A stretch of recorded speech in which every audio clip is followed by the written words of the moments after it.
बिस्मिल्लाहिर्रहमानिर्रहीम। आज का जो हमारा टॉपिक है वो है कंपाउंड इंटरेस्ट इंट्रोडक्शन। तो इसके अंदर आइए हम देखते हैं। सबसे पहले इसकी जो एक्सरसाइज है, ये बिजनेस मैथमेटिक्स आईकॉम पार्ट 1 जो है इसका टॉपिक है और इसकी एक्सरसाइज 2.2 है। तो हम लोगों ने सबसे पहले देखा हुआ है कि इंटरेस्ट क्या होता है। इंटरेस्ट क्या है? It's a rent for use of money. एक तरह का रेंट है जो पैसा के इस्तेमाल पर पे करना पड़ता है। तो अब ये दो तरह का होता है, एक होता है सिंपल इंटरेस्ट, एक होता है कंपाउंड इंटरेस्ट। सिंपल इंटरेस्ट जो कि एक्सरसाइज 2.1 थी, जो कि पिछले हम लोगों ने कर ली है, उसके अंदर हम लोगों ने सिंपल इंटरेस्ट को देखा था, जिसमें हमने सिंपल इंटरेस्ट को कंप्यूट भी किया, प्रिंसिपल अमाउंट भी निकाली, आई भी निकाला, एन भी निकाला। अब ये है कंपाउंड इंटरेस्ट। अब इस कंपाउंड इंटरेस्ट की बेस पर एक्सरसाइज है 2.2। अब इसमें हम देखेंगे कंपाउंड इंटरेस्ट कैसे निकालते हैं और उसकी टोटल अमाउंट कैसे निकालते हैं। तो अब इसको देखिए, पहला पॉइंट है interest computed on the total amount invested is called compound interest. कि जो ऐसा आपके पास इंटरेस्ट है जो कि टोटल अमाउंट पे आप कंप्यूट कर रहे हैं, वो कौन सा कहलाएगा? कंपाउंड इंटरेस्ट कहलाएगा। ठीक है, यानी टोटल अमाउंट पे।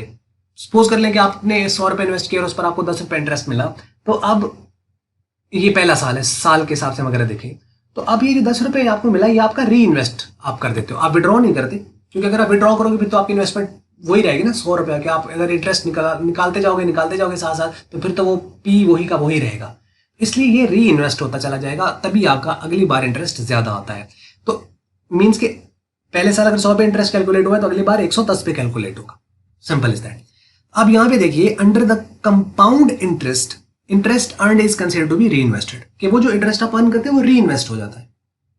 मैं आप उसको विड्रॉ नहीं कर रहे हो, री इन्वेस्ट हो जाता है। तो उसी वजह से आपका इंटरेस्ट नेक्स्ट पीरियड का ज्यादा आता है। Compound interest is denoted by CI. Compound interest जो है उसको हम सीआई यानी कंपाउंड इंटरेस्ट से इसको डिनोट करते हैं। एग्जाम्पल आप देखिए, यहाँ पे कहता है suppose you have an amount of ₹1,00,000। ये आपके पास एक रकम है 1,00,000 रुपया, which you want to deposit in your bank account for 1 year at the rate of 12% per annum compounded quarterly. ये बड़ा इंपॉर्टेंट वर्ड है इसके अंदर। कंपाउंड इंटरेस्ट में जो आपको एक वर्ड मिलेगा वो है ये वाला, कंपाउंडेड वाला। ठीक है, अब अलग बात है वो क्वार्टरली है या मंथली कंपाउंडेड है या वो सेमी एनुअली कंपाउंडेड है, वीकली कंपाउंडेड है, डेली कंपाउंडेड है, लेकिन फर्क पड़ता है कैलकुलेशंस के ऊपर। तो ये आपने, और यही कंपाउंडेड से ही पता चल जाता है कि कंपाउंड इंटरेस्ट के क्वेश्चंस हैं। क्योंकि आपको अभी तो ये चलो हम जो क्वेश्चन करेंगे हमें पता है कि कंपाउंड इंटरेस्ट के ही हम कर रहे हैं, तो हम फॉर्मूलाज भी कंपाउंड इंटरेस्ट के यूज करेंगे। वो अलग बात है कि कंपाउंड इंटरेस्ट का या टोटल अमाउंट का। लेकिन जब पेपर में आता है तो हमें क्या पता कंपाउंड का फॉर्मूला यूज करना है या सिंपल वाला यूज करना है। तो उसमें ये अगर तो क्वेश्चन साइलेंट है, अगर आपको नहीं पता तो फिर सिंपल इंटरेस्ट से ही आप उसको करोगे। अगर वो कंपाउंड का लफ्ज बीच में यूज करता है, कंपाउंड इंटरेस्ट का वर्ड यूज करता है, या कंपाउंडेड क्वार्टरली, सेमी एनुअली, या इस कंपाउंडेड एनुअली या कंपाउंडेड मंथली, ऐसा कुछ करता है, तो कंपाउंडेड से पता चलेगा कंपाउंड इंटरेस्ट का है। उसमें फिर आगे सिर्फ इतना देखना पड़ता है कि आप सी आई यानी कंपाउंड इंटरेस्ट का फॉर्मूला यूज करना है या ए का यूज करना है, वो एक अलग बात होती है। तो मीन्स के ये है, यहाँ पे वो कहता है कि फर्ज करें आपके पास है 1,00,000 रुपया जो आप इन्वेस्ट करना चाह रहे हो अपने बैंक के अंदर। ठीक है, 1 साल के लिए, फॉर 1 ईयर। एन भी मिल गया, एन है 1 ईयर, पी आपके पास 1,00,000 है, और eight the rate of 12% per annum. ये जो रेट उसने दे रखा है ना, ये दिया उसने साल का है, लेकिन कहते हैं कंपाउंडेड क्वार्टरली। लेकिन जब कंप्यूट करना है इंटरेस्ट तो आपने क्वार्टरली कंप्यूट करना है। अगर वो कंपाउंड होगा अगर क्वार्टरली, तो इसका मतलब है रेट फिर क्या हो जाएगा? चेंज हो जाएगा। लेकिन चेंज में बढ़ेगा या कम होगा? कम हो जाएगा। कम क्यों होगा? क्योंकि जैसे ही ड्यूरेशन कम होता है तो रेट कम होता है। जैसे आप देखो कि अगर कोई बंदा, आप सपोज कर लो कि अगर कोई पर्सन साल का 12% दे रहा है, तो क्या महीने का भी वो 12% दे रहा होगा? महीने का 1% दे रहा होगा। ठीक है ना? इसी तरीके से सेमी एनुअली में वो 6% दे रहा होगा, क्वार्टरली में जो है वो 3% दे रहा होगा। तो मीन के जैसे जैसे जैसे जैसे वो आपका कम होता जाएगा पीरियड, तो रेट भी कम होता चला जाता है। ये तो नहीं हो सकता कि साल का कोई 12% दे रहा है तो वो महीने का भी 12% दे रहा हो, तो फिर तो बहुत ज्यादा है, इसमें बहुत डिफरेंस आएगा इसके अंदर। मीन्स के अब करना क्या है, बहुत सिंपल, कि अगर आपके पास रेट 12% है साल का और मंथली कंपाउंडेड हो, तो आपने इसको, यानी जो भी रेट है उसको आपने 12 पे डिवाइड कर देना है। रेट को डिवाइड करना है। ठीक है, कम पीरियड में आने के लिए आप इसको डिवाइड कर दोगे। अगर इसको क्वार्टर में लेके जाना है तो साल में 4 क्वार्टर होते हैं, आप इसको 4 पे डिवाइड कर दोगे। अगर इसको सेमी एनुअल में लेके जाना है तो साल में 2 सेमी एनुअल होते हैं, आप इसको 2 पे डिवाइड कर दोगे। तो ये साल का अगर 12% है तो सेमी एनुअली 6% बनेगा, क्वार्टरली ये 3% बनेगा, मंथली ये 1% बनेगा। ये बात पता नहीं अब मैं समझा पाया हूं या नहीं, आपको समझ आई कि नहीं? तो एनी हाउ रेट को आपने डिवाइड करना है, उसके जितना भी उसमें यूनिट्स बन रहे हैं उसके जितने भी।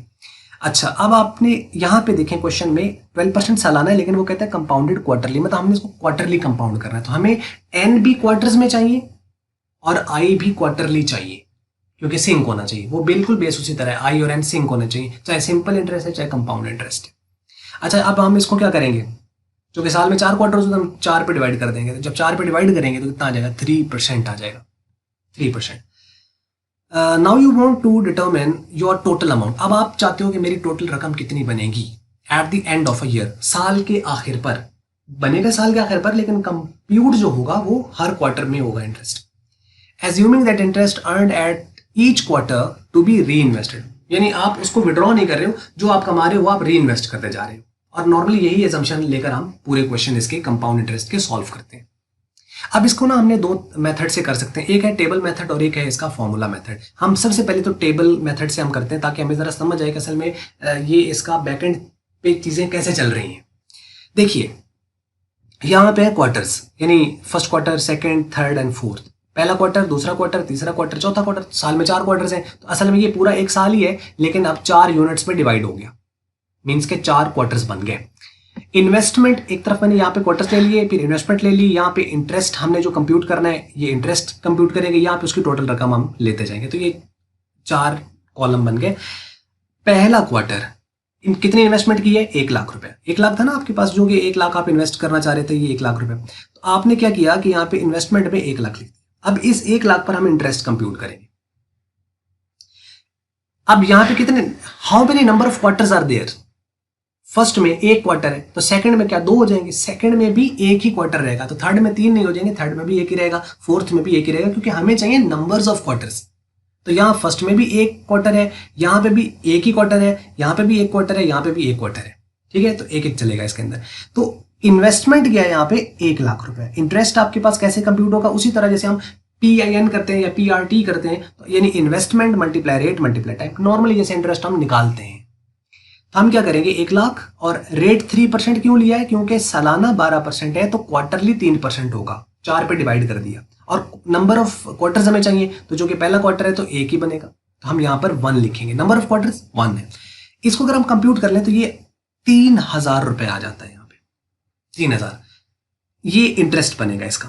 अब ये सिंपल इंटरेस्ट भी यही है और कंपाउंड इंटरेस्ट भी पहले क्वार्टर में तो यही होगा, क्योंकि पहले साल तो सेम होते हैं, क्योंकि अगले साल जाके, यानी पहले साल चीजों का पता ही नहीं चलता, अगले साल जाके ये चेंज कुछ करेगा। नेक्स्ट ईयर में जब ये ऐड होगा ना, तो इसका इंपैक्ट बढ़ेगा, चेंज होगा। शुरू में तो नहीं पता चलता ना चीजों का। अब ये क्या है कि पहले साल सिंपल इंटरेस्ट भी है, कंपाउंड भी यही है, लेकिन अब ये आपकी इस अमाउंट में ऐड हो जाएगा, क्योंकि री इन्वेस्ट हो गया। आपने विड्रॉ नहीं किया ये 3000, अगर आप ये विड्रॉ कर लो तो फिर तो इसका कंपाउंडिंग इफेक्ट ही खत्म हो जाएगा। अगर आप विड्रॉ कर लिया तो कंपाउंडिंग जो इफेक्ट है वो एंड हो जाएगा, क्योंकि फिर तो वो लाख पे कैलकुलेट होता रहेगा, उतनी रकम आएगी हर साल, 3-3000। तो एक तरह का वो सिंपल इंटरेस्ट बन जाएगा। एनीहाउ, अब ये 3000 रुपए इस रकम में ऐड हो जाएगा, तो ये बन जाएगी 1,03,000। अब ये आपकी इन्वेस्टमेंट कंसीडर हो रही है सेकेंड क्वार्टर में। तो हम यहाँ पे सेकेंड क्वार्टर में आए, अब आपकी इन्वेस्टमेंट कितनी है बैंक में, 1,03,000। अब जो इंटरेस्ट कैलकुलेट होगा तो वो 3% ही, क्योंकि क्वार्टरली रेट 3% है। और यहाँ पे 2 नहीं आएगा कि सेकंड क्वार्टर है, यहाँ पे 1 ही आएगा, क्योंकि नंबर ऑफ क्वार्टर अभी भी कितने हैं, 1 ही है, क्योंकि 1 क्वार्टर का तो पहले कंप्यूट हो गया, अब इस क्वार्टर में भी 1 क्वार्टर है, तो यहाँ पे भी 1 ही आएगा। इसको कंप्यूट करें तो ये देखें 3090 रुपए मिल रहे हैं। यहाँ पे था 3000, यहाँ मिल रहे हैं 3090। ज्यादा मिले ना, 90 रुपए ज्यादा मिले। वो क्यों 90 ज्यादा मिले, वो इस 3000 की वजह से मिले हैं ज्यादा। अब ये इंटरेस्ट है। अब ये यहाँ पे इन्वेस्टमेंट कितनी है, 1,03,000। अब इस 1,03,000 में ये 3090 इसमें अब ऐड हो जाएंगे, तो अब ये रकम बढ़कर 1,06,090 रुपए पे आ जाएगी। अब तीसरे क्वार्टर में आपके पास जो है, थर्ड जो क्वार्टर, उसमें अब आपके पास ये इन्वेस्टमेंट है, ये अब यहाँ पे आ जाएगी। अब इस पे कैलकुलेट होना 3%। यहाँ पे भी नंबर ऑफ क्वार्टर तो 1 ही है और रेट 3% है, लेकिन अमाउंट देखें वेरी कर रही है। यहाँ 1 लाख थी, यहाँ 1,03,000, यहाँ 1,06,000, आगे फिर बढ़ रही है। अमाउंट इन्वेस्टमेंट बढ़ती जा रही है। किसकी वजह से बढ़ रही है, कंपाउंडिंग इंटरेस्ट की वजह से। वही तो उसको चेंज कर रहा है एवरी टाइम। अब 1,06,090, इसको 3% आपने लिया तो ये 3,182.7 ये इंटरेस्ट आ गया तीसरे का, ये इसमें ऐड कर देंगे तो ये 1,09,272.7 रुपए अब आपके पास तीसरे क्वार्टर पे पैसे बन चुके हैं। अब चौथा क्वार्टर, क्योंकि आखिरी क्वार्टर है, साल पूरा हो जाएगा यहाँ पे। अब इन्वेस्टमेंट जो है ये आपकी री इन्वेस्टमेंट री इन्वेस्ट होने के बाद ये अब आपकी इन्वेस्टमेंट, अब इस इंटरेस्ट इस पे कैलकुलेट होना है। अब इंटरेस्ट कैसे है, उसी तरह ये रकम लिखेंगे 3% एक, और ये कैलकुलेट करें तो ये बनेगा 3278.18 इसमें ऐड कर दें तो ये बन जाएगा 1,12,550.88 ये बन जाएंगे टोटल रकम।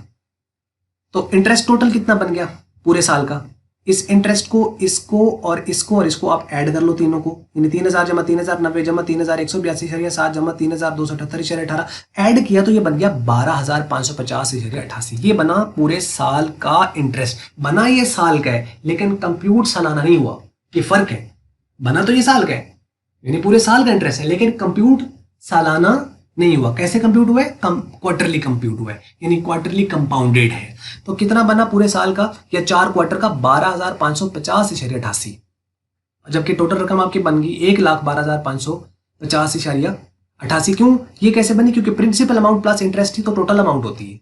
तो प्रिंसिपल अमाउंट कितनी थी, 1 लाख, उसमें 12,550.88 ऐड हो तो 1,12,550.88 टोटल रकम बन जाएगी। और यहां से हम ये भी कह सकते हैं अगर टोटल रकम आपके पास जो है वो 1,12,550.88 हो और इसमें अगर प्रिंसिपल अमाउंट 1 लाख है तो बताइए इसमें कंपाउंड इंटरेस्ट कितना है। तो इसमें से, इस रकम में से प्रिंसिपल अमाउंट को माइनस कर दें।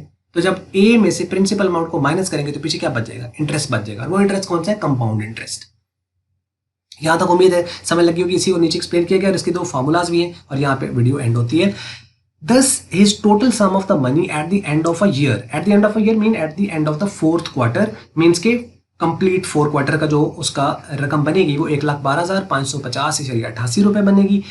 This total can also be computed using the some formula. Some formula यानी उसकी फ्यूचर वैल्यू फार्मूला या उसकी टोटल अमाउंट फार्मूला या accumulated amount formula under the compound interest, इस तरीके से।